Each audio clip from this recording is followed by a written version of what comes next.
নমস্কার বন্ধুরা, তোমাদের সকলকে সুবর্ণাস কিচেন চ্যানেলে স্বাগত জানাই।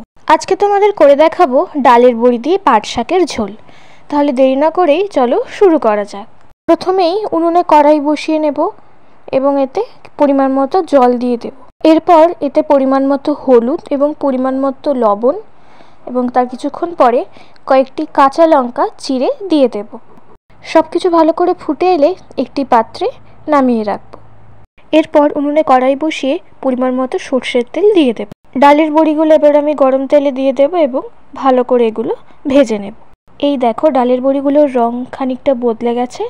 এখন একটি পাত্রে ডালের বড়িগুলো আমি নামিয়ে রাখব।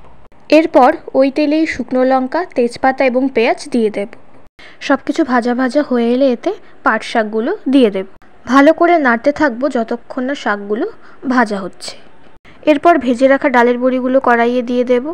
এবার এই যে ঝোলটা আগেই নামিয়ে রেখেছিলাম সেই ঝোলটা দিয়ে দেব। এরপর ভালো করে ফুটিয়ে নামিয়ে নিলেই রেডি ডালের বড়ি দিয়ে পাট শাকের ঝোল। ভিডিওটি ভালো লাগলে লাইক, কমেন্ট এবং শেয়ার করো।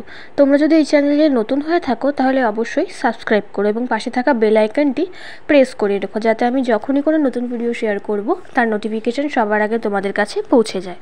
সবাই ভালো থেকো, দেখা হবে পরবর্তী কোনো ভিডিও।